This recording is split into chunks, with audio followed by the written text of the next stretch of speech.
മുഖ്യമന്ത്രി V D സതീശനെതിരെ സമൂഹമാധ്യമത്തിലൂടെ മോശം പരാമർശം നടത്തിയെന്ന പരാതിയിൽ വീണ്ടും കേസ്. ഉസ്മാൻ കോഴിക്കോട് എന്ന സമൂഹമാധ്യമ അക്കൌണ്ടിനെതിരെയാണ് city cyber crime police register ചെയ്തിരിക്കുന്നത്. കേസ് ജനങ്ങളെ പറ്റിച്ച സംഘി ഇന്ന് കേരളത്തിന്റെ മുഖ്യൻ പൂക്കി രാജാവ് എന്നായിരുന്നു പോസ്റ്റ്. കോഴിക്കോട് സ്വദേശി നൽകിയ പരാതിയിലാണ് നടപടി. അഭിജിത്ത് മുഴക്കുന്ന വിവരങ്ങളുമായി ചേരുകയാണ്. അഭിജിത്ത്, കേരളത്തിന്റെ മുഖ്യമന്ത്രി അടക്കം സൈബർ ഇടങ്ങളിൽ ഈ നിലയ്ക്കുള്ള അധിക്ഷേപം ഏൽക്കേണ്ടി വരുന്നു എന്നുള്ളതാണ്. കേസുകൾ വരണമെന്നത് തന്നെയാണ്. നിയമ നടപടികൾ വരുമ്പോൾ ഇതൊരു കുറവുണ്ടാകും.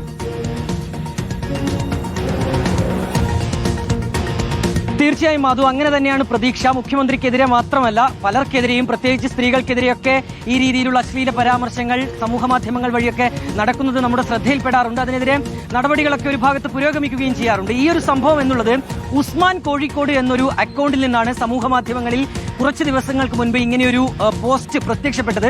അതിൽ പറയുന്നത് മുഖ്യമന്ത്രിയായ വി ഡി സതീശൻ സംഖ്യയാണ്, അദ്ദേഹം ജനങ്ങളെ പറ്റിക്കുന്നു, പൂക്കി രാജാവാണ് തുടങ്ങിയ ചില പ്രയോഗങ്ങളും അതിനോടൊപ്പം തന്നെ അശ്ലീലം കലർന്ന ചില പരാമർശങ്ങൾ കൂടി ഈ പോസ്റ്റിൽ ഉണ്ടായിരുന്നു. അതിനു പിന്നാലെയാണ് കോഴിക്കോട് സ്വദേശി തന്നെയായ ഒരു യുവാവ് DGPക്ക് ഒരു പരാതി നൽകുന്നത്. മെയിൽ വഴി നൽകിയ ഈ പരാതി DGP ഇവിടേക്ക് കോഴിക്കോട്ടേക്ക് ഫോർവേഡ് ചെയ്യുകയായിരുന്നു. അങ്ങനെയാണ് Kozhikode city cyber crime police ഇപ്പോൾ കേസെടുത്തിട്ടുള്ളത്. കലാപാഹ്വാനം ഉൾപ്പെടെയുള്ള വകുപ്പുകളും കേരള പോലീസ് ആക്ടിലെ വകുപ്പുകളൊക്കെ ഇയാൾക്കെതിരെ ചുമത്തുകയും ചെയ്തിട്ടുണ്ട്. മറ്റ് നടപടികളുമായി മുന്നോട്ട് പോകും എന്നുള്ളതാണ് ഇപ്പോൾ പോലീസ് നൽകുന്ന വിവരം. ഈ അക്കൗണ്ടിനെ കുറിച്ചുകൂടി കൃത്യമായി തന്നെ പരിശോധിക്കേണ്ടതുണ്ട്. ഒരു ഫേക്ക് അക്കൗണ്ട് ആണോ എന്നതടക്കമുള്ള കാര്യങ്ങളാണ് പോലീസ് ഇപ്പോൾ നോക്കുന്നത്. നേരത്തെയും ഏതാണ്ട് ഒരു മാസം മുൻപും സമാനമായ രീതിയിലുള്ളൊരു കേസ് അത് Kozhikode city cyber crime police രേഖപ്പെടുത്തിയിരുന്നു. ഒരു ഫറോക്ക് സ്വദേശിക്കെതിരെയായിരുന്നു കേസ്.